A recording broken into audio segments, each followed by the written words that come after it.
This is City Pulse Newsmakers, a weekly look at the issues and the people behind them in Greater Lansing. Brought to you by City Pulse, Lansing's weekly alternative newspaper. And now, here's your host, City Pulse publisher, Burl Schwartz. Good morning. Our guest today is leading an important discussion in our community about race in the aftermath of the incidents in Ferguson, Missouri and Staten Island, New York. He is the Reverend Melvin Jones, the senior pastor at Union Missionary Baptist Church.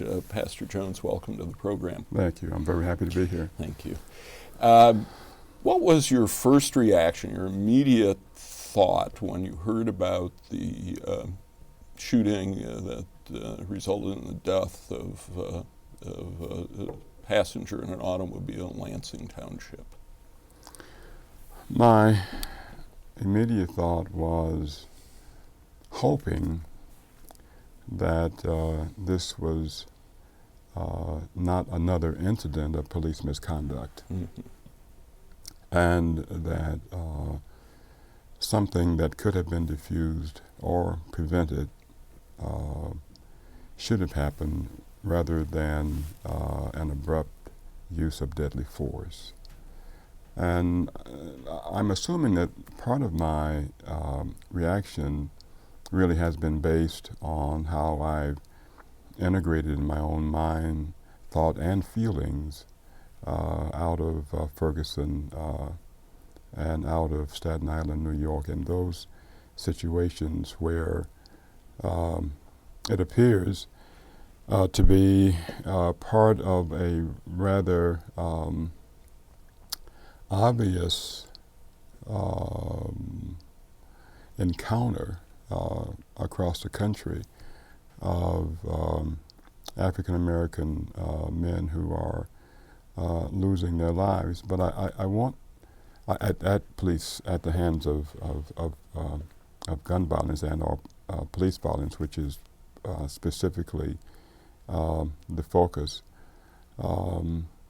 I was hoping it wasn't a here we go again. Now, but I want to clarify though that I would have been just as focused on part of this issue, which in my opinion is not a racial issue, but a deadly force issue.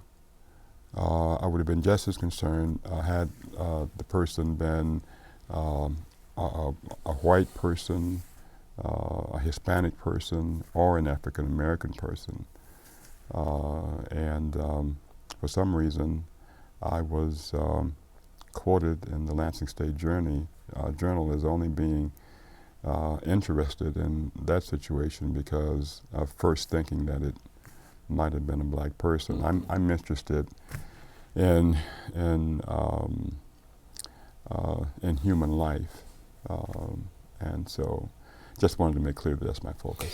You know, you make a very good point. There are really two things going on. One is the race issue, but Right. the other is how well are police trained? Are they overarmed? Is there a tendency to overreact?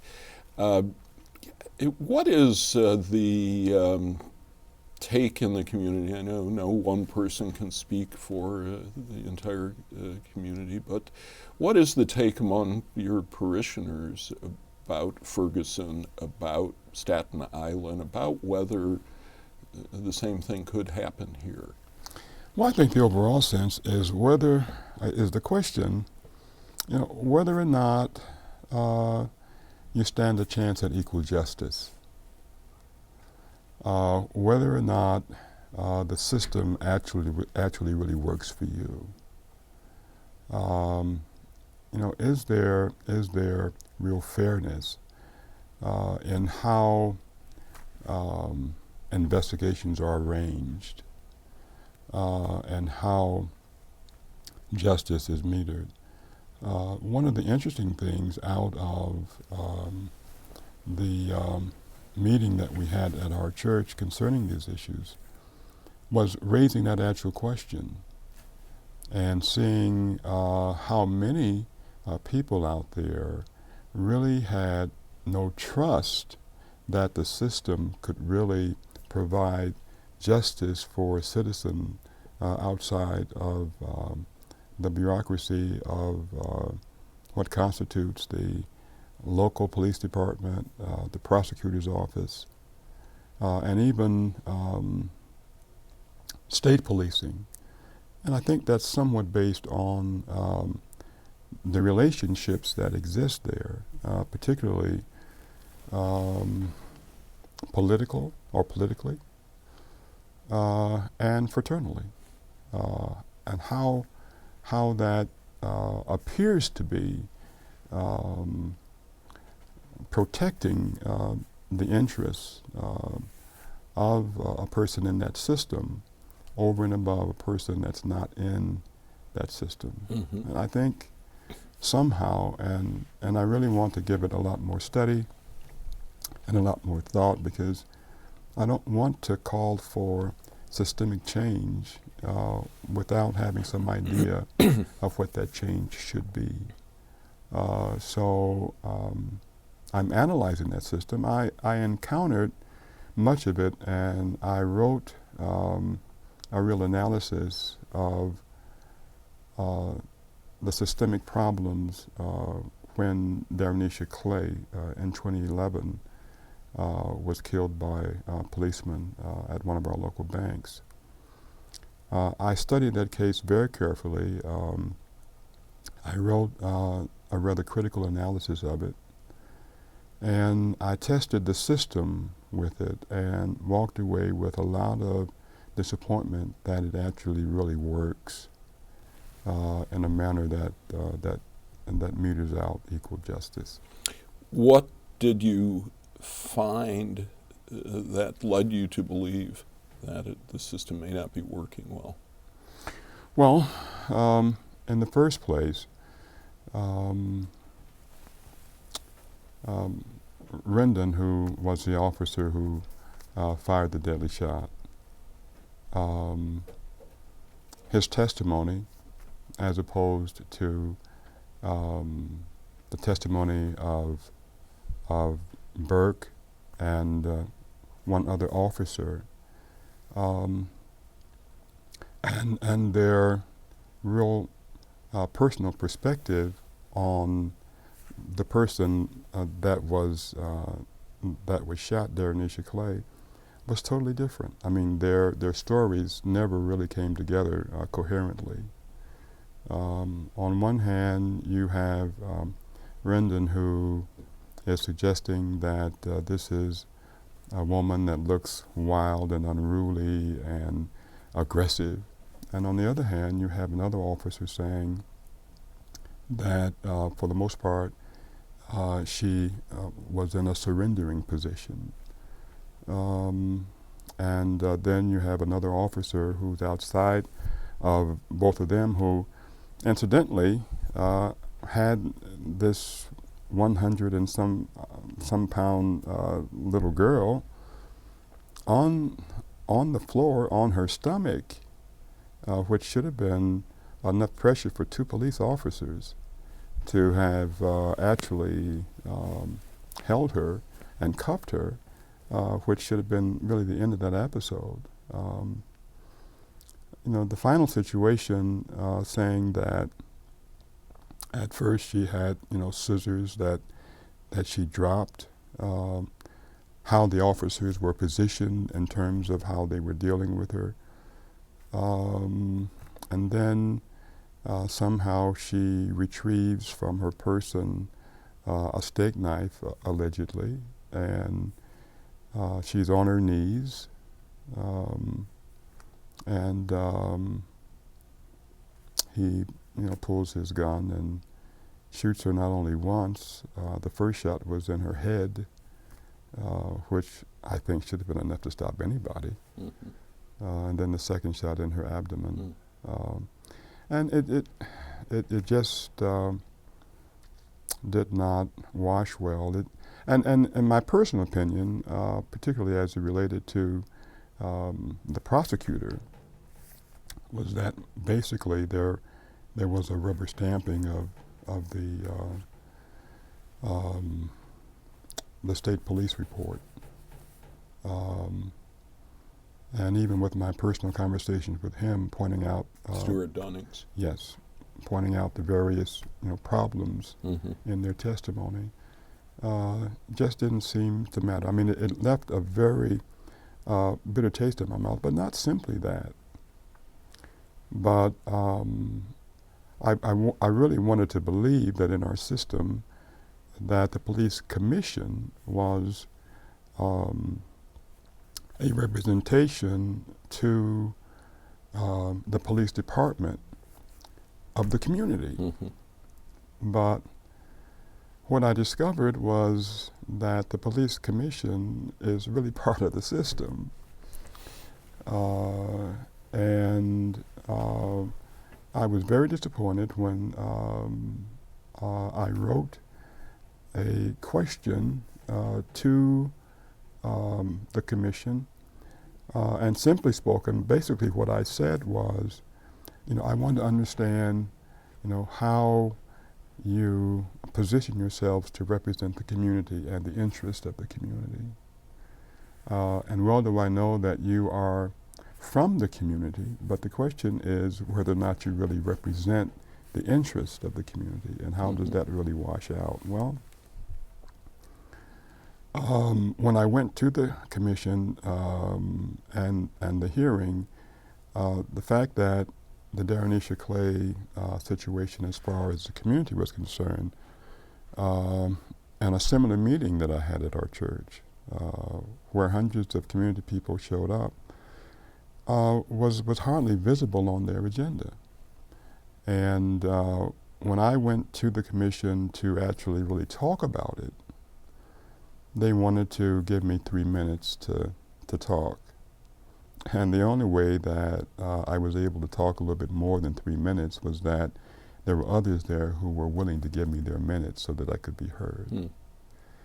So, I left very suspect. And as of this date, I have not yet gotten back an answer from the commission that I submitted to them. The last I heard was that it was submitted to the city attorney, but I've never gotten anything back that really answered some of the questions that I've raised.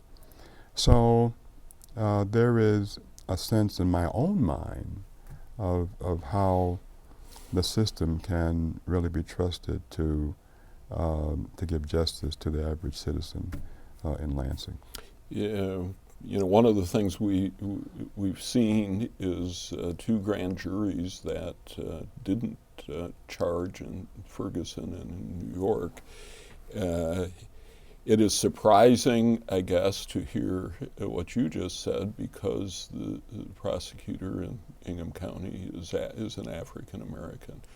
So it leaves me the impression that the cards are so stacked in favor of the police that it transcends his I'm sure, strong support as an African American for the community.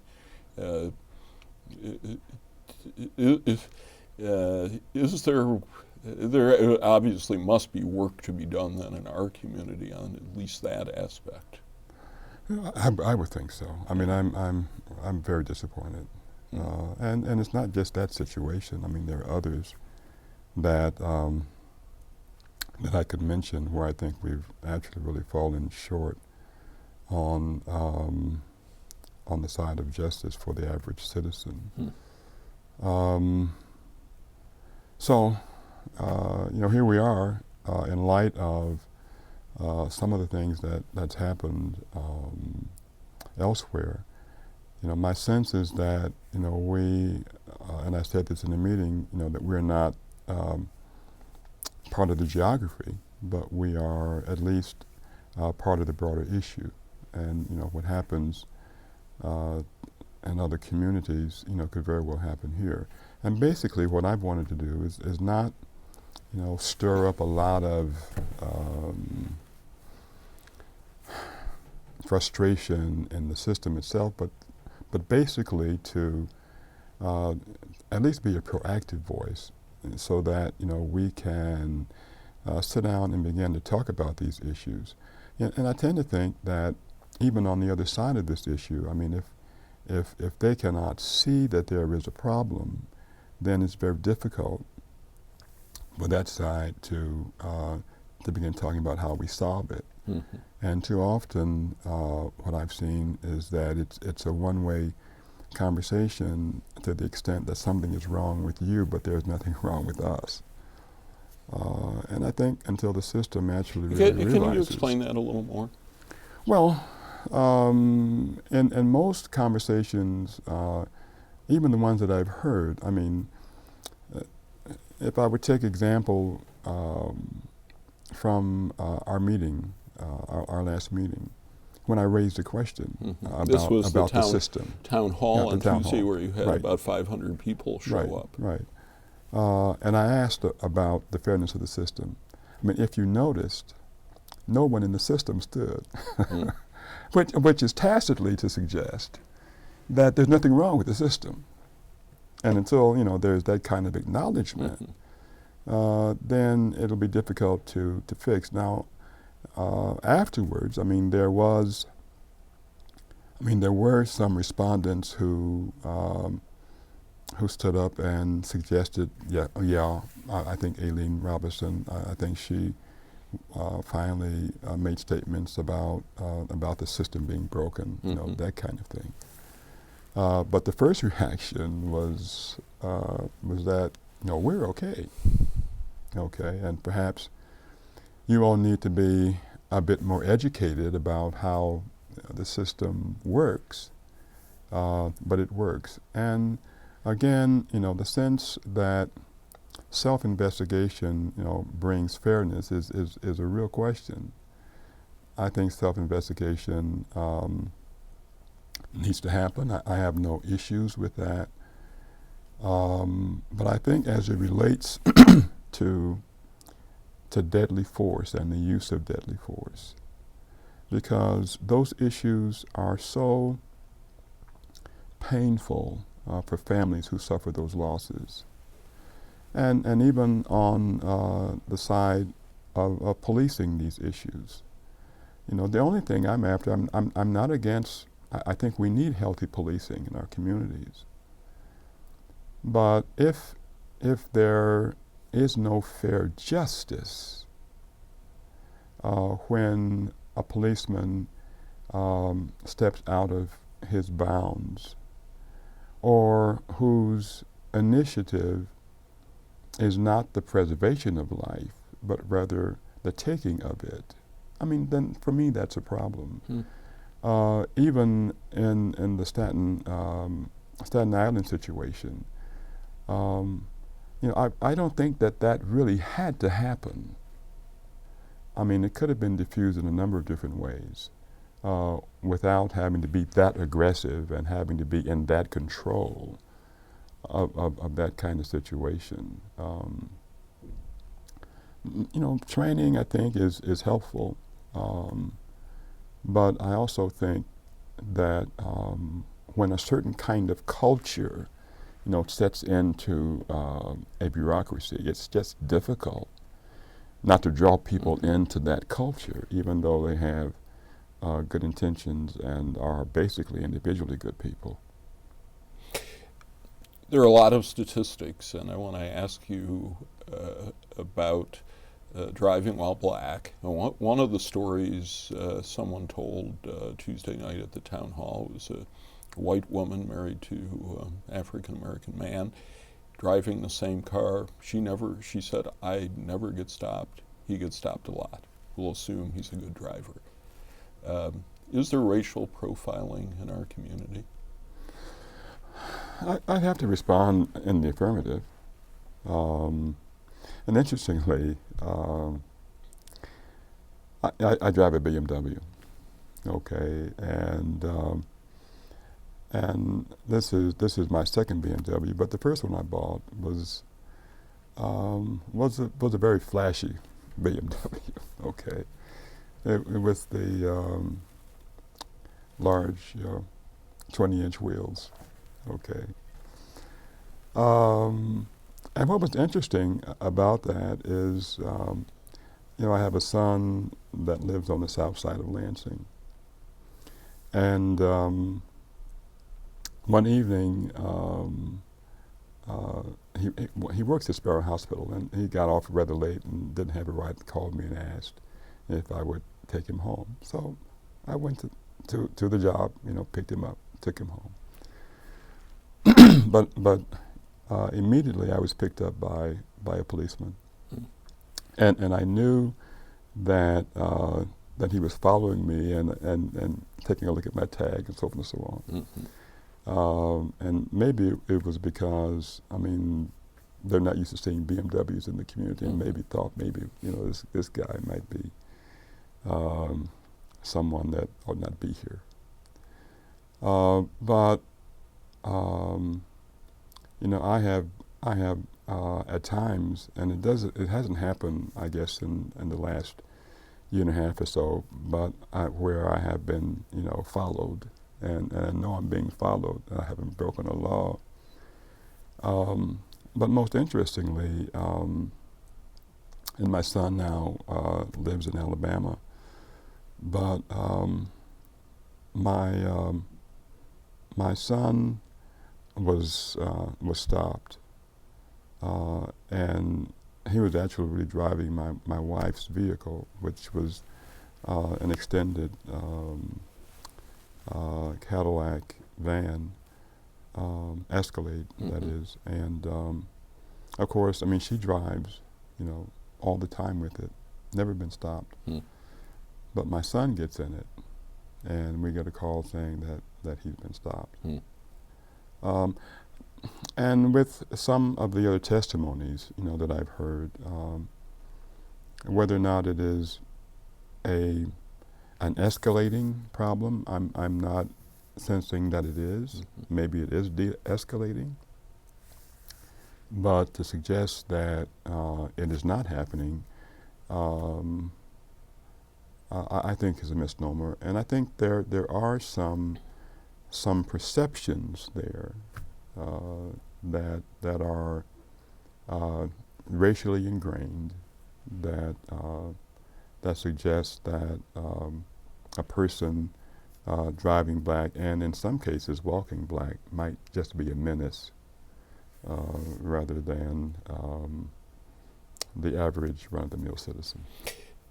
Does a black man in a very nice car equal, in some police officer's minds, a drug dealer or a criminal? I think perhaps. That was the first thought that jumped into my mind when I was followed. Yeah.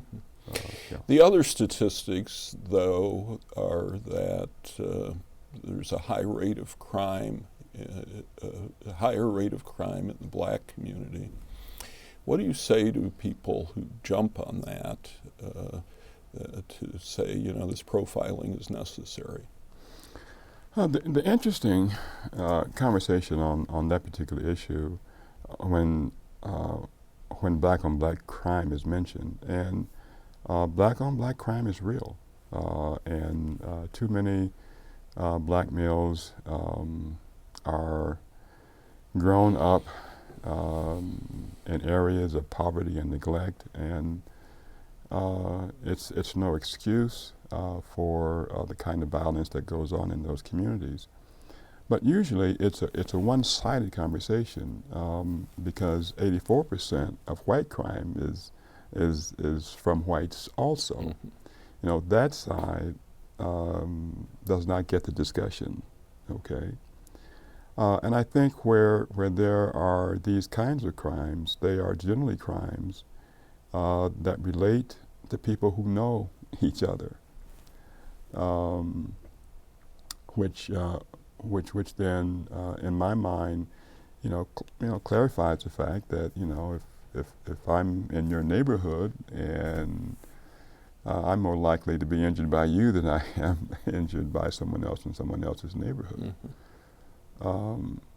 But I think just to focus on the black on black issue and not include the white on white issue as well kind of skews the conversation to some degree, to say that,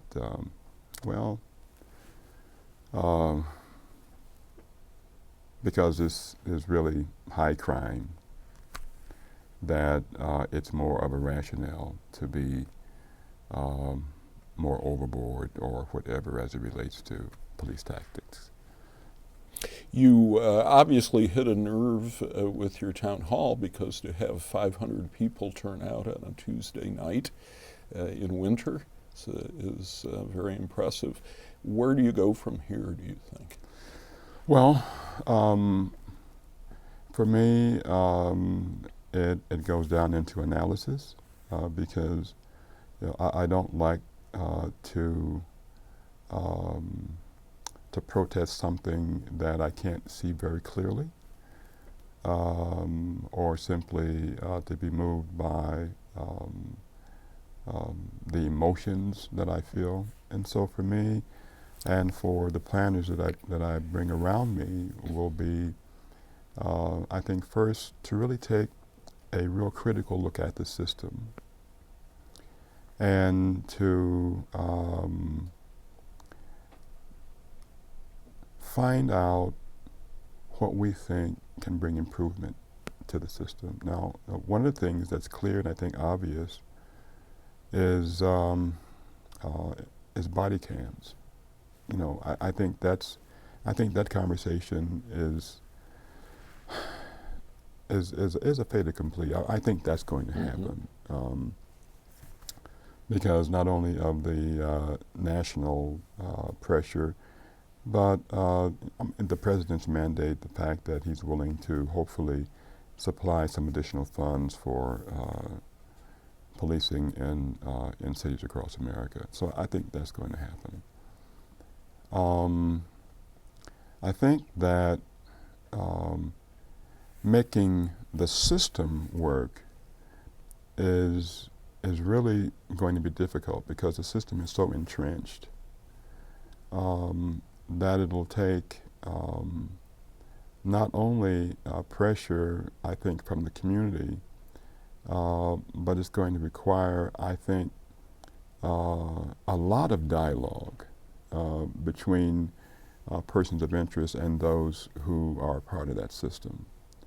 And I'm prepared to actually really stay the course, so that we talk about these things. And it's not to suggest that we always have to have a major turnout of the community, but it does mean, that we need to have that dialogue with some meaningful people who really want to see the system work and work well for everybody. I'll be meeting with my planners, as a matter of fact, tomorrow, and we will begin to plan exactly what the next steps will be. We cataloged all of the statements that were made, so we have that data. Okay. And I hate to cut you off, but we are out of time. Pastor Jones, thanks so much. Okay. Very enlightening discussion. Thanks for watching. See you next week. Okay.